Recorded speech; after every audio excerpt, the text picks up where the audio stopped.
চরমনাইতে বছরে 2 বার মাহফিল হয়, ব্যাটারি চার্জের জন্য বিনা ওজরে কামাই দেওয়া যাবে না। এই আল্লাহর বান্দারা চরমনাই তরিকার এই ঔষধ পালন কইরা পরীক্ষা কইরা দেখো, যদি বাজান পরিষ্কারভাবে বলছি, যদি নিয়ম অনুযায়ী আদায় করার পরে যদি তোমাদের কলবের রোগ পরিবর্তন আসে না, এক কথায় আগে তুমি যেই গুনাহগুলো করতা এখনো সেই গুনাহগুলোই করতেছো, গুনার থেকে ফিরতে পারো না। তোমাদের নেকের দিকে নেক আমলের দিকে ঝোঁকে না। আগে চোখে পানি আসতো না, এখনো চোখে পানি আসে না। আগে কলম নরম হয় নাই, এখনো কলম নরম হয় নাই। তাইলে বুঝতে হবে চরমনাই আমাদের এই ডাক্তারি প্রেসক্রিপশন অনুযায়ী বাজান কাজ হবে না। বাজান চরমনাই থেকে অন্যত্র কোথায় কোনো হক্কানি আলেম, হক্কানি পীর বুজুর্গ, হক্কানি কোন সিলসিলার সাথে জড়াইয়া তারপর রুহের চিকিৎসা করো, কলবের চিকিৎসা করো, তারপর দুনিয়া থেকে বিদায় নিয়ে কবরে যাও।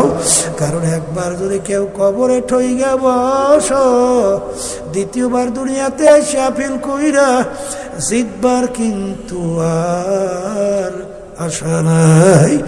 এই কবরের যাত্রীরা দুনিয়ার যেখানে কাজে যদি 5 বারও কেউ ঠইগা যাও, আবার ওই কাজের ভিতরে চেষ্টা করলে জিতবার আশা করা যায়।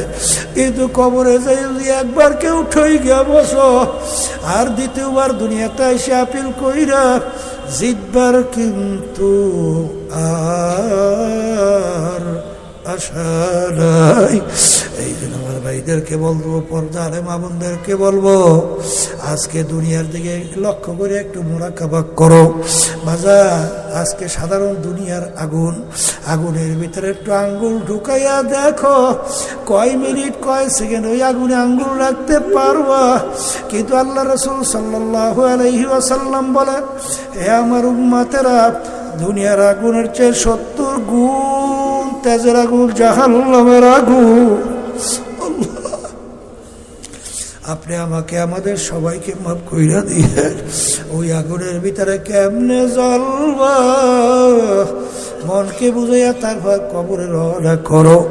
আজকে দুনিয়া থেকে বিদায় নিয়ে কবরে দেওয়ার পরে বাজার ডানের দিকে তাকাইয়া যখন দেখে মাটি, বামের দিকে তাকাইয়া দেখে মাটি, নিচে মাটির বিছানা, উপরেতে চাপা মাটি, ভাইগা যাইতে পারবা না।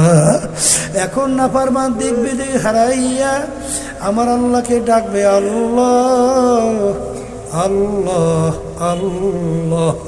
আমার মালিক বলে, ওর নেমো খারাপ, দুনিয়ার ভিতরে তোকে আমি পাঠাইছিলাম আমার ইবাদতের জন্যে।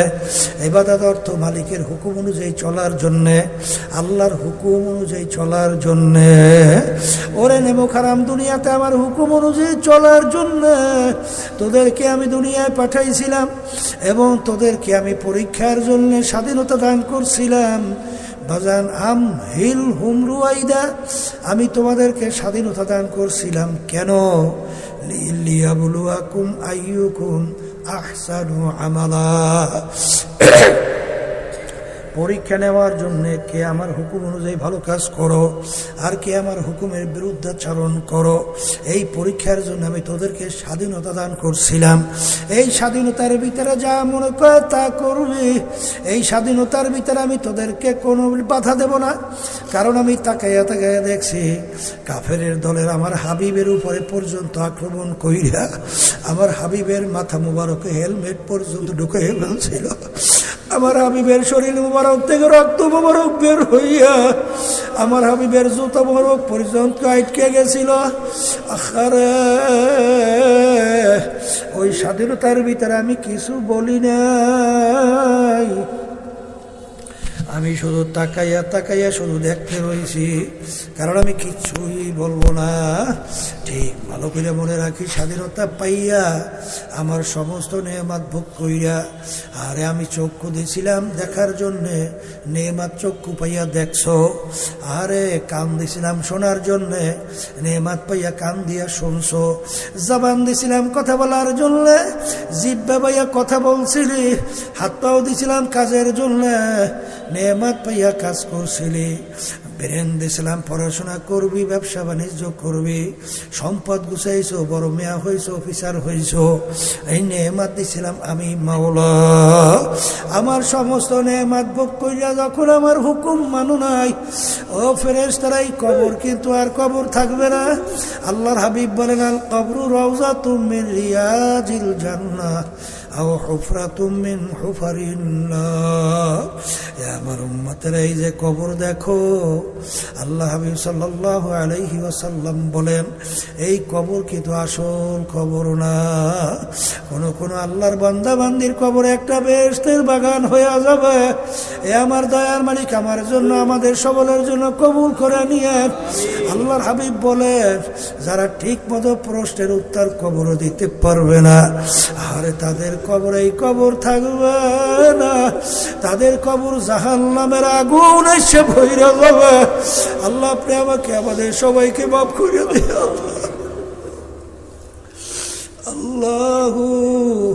আল্লাহ রাসূল সাল্লাল্লাহু আলাইহি ওয়াসাল্লাম বলেন, হে আমার উম্মতরা, আহারে তিসআতুন ওয়া তিসঈনা তিন্নিনান লাউ নুফিকা ফিল আরদি মা আনবাতাত খাদরা। কোন নাফরমানের কবরের ভিতরে একটা দুইটা নয়, 99টা বিষাক্ত সাপ জমা হইয়া যাবে। কিয়ামত পর্যন্ত নাফরমানকে পেঁচাইয়া কিয়ামত পর্যন্ত ঠুকরাইতে থাকবে। ওই সাপের কেমন বিষ হবে? আল্লাহর হাবিব বলেন, জমিনে দেখে মুখ করিয়া ফুক দিলে গাছপালা মাথা জাগাতে পারতো না। আল্লাহ আপনি আমাকে আমাদের সবাইকে মাফ করে দিয়ে। আল্লাহ বাজান, এরপরও কত ঘটনা আমার মালিক দুনিয়ার মধ্যেও দেখায়। বাজান, সেদিনকারও আমি আল্লাহু আকবার, আমি মাহফিল করে আসছিলাম, আল্লাহু আকবার। সেখানে দায়িত্বশীলরা বলতেছে, হুজুর এই হিজলার মধ্যে হুজুর চরমনে এক মুজাই ছিল, চরমনায় তরিকার খুব পাগল ছিল, সবসময় মাওলার জিকির করত। হুজুর কয়েক বছর পর যখন তার কবর ভেঙে গেল, দেখি হুজুর একেবারে কবর কাপড়ের কাপড় সহ লাশ তাজা পইরা রয়েছে। তখন বাজার সেই কবরের সামনে দাঁড়াইয়া জিয়ারত করিয়া সেদিনকে আসলাম। আল্লাহ, কুড়িগ্রাম গেছিলাম, চরমনায় মুজাহিদ ছিল। বাজান দুনিয়ার থেকে বিদায় নিয়ে কবরে যাওয়ার পরে 32 বছর পরে যখন নদীর ভাঙ্গলে কবর ভেঙে গেল, আরে 32 বছর পরে কাপড়ের কাপড় সহ লাশ তাজা বের হইয়া আসছে। এখন উঠাই নিয়ে আব্বাজান রহমাতুল্লাহি আলাইহি তার নামের মাদ্রাসা ফজলুল উলুমের সামনে নতুনভাবে দাফন করছে। কয়েক মাস আগেও সেই কবর আমি জিয়ারত করিয়া আসছি। বাজান, যত ঘটনা মাঝে মাঝে আমার মালিক কবরে কাপড়ের কাপড় সহ তাজা দেখায়। নেককার পরহেজগার আল্লাহওয়ালা ছাড়া দেখা যায় না। আবার কত কবরে আগুন দেখা যায়, সাপ দেখা যায়, কত নাফরমানের চেহারা শুয়ারের চেহারা হইয়া পইরা আছে। কত দুর্ঘটনা বাংলাদেশে আমাদের অনেক জানা খবর নিয়ে দেখছি, যত দুর্ঘটনা কবরের মাঝে মাঝে মালিক দেখায়। বাজান, হারে বেনমাজি হারামখোর, সুদখোর, ঘুষখোর, বেনমাজি, বেপরদায় চলন্যা, মিথ্যাবাজ, জালেম, বাজান বিভিন্ন দুর্নীতিবাজ ছাড়া কিন্তু দেখা যায় না। এই জন্য আমার ভাইদেরকে বলবো, পর্দালে মা বোনদেরকে বলবো, আমার মালিক যখন মাহফিলে নিয়ে আসছেন, আমার মালিক বড় দয়ার, বড় মায়ার। পাহাড় পরিমাণে যদি গুনাহ ভুলে চুকে হয়ে থাকে, আমার মালিকের দরবারে যদি দিলটাকে ভাইয়া 2 চোখের পানি ছাইরা যদি মালিকের দরবারে করুণ সুরে ডাক দাও, হে আমার দয়ার মালিক, নাফরমান তোমার দরবারে হাজির, আমার জীবনের গুনাহ খাতা মাফ কইরা দাও। ডাক দিতে দেরি, আমার মালিক তোমাকে আমাকে মাফ করতে দেরি করবে না। এই জন্য আমার ভাইদেরকে বলবো, পর্দারে মা বোনদেরকে বলবো, অনেকে আশায় বৈশা বৈশা দিন রাত্র কাটাই, অনেক বাঁচবো, অনেক কিছু করব, কিন্তু নিঃশ্বাসের কিন্তু বিশ্বাস না। নাই। কখন কার কোন সময় কিভাবে ডাক আসবে তোমারও জানা নাই, আমারও জানা নাই। মালিক যখন মাহফিলে নিয়ে আসছেন, মালিকের কাছে মাপ চাও, তাওবা করো। আবাজা তাওবা তুন্নাসুহা, খালেস তাওবা করে মাওলার কাছে মাপ চাও। আমার মালিক বড় দয়ার, বড় মায়ার।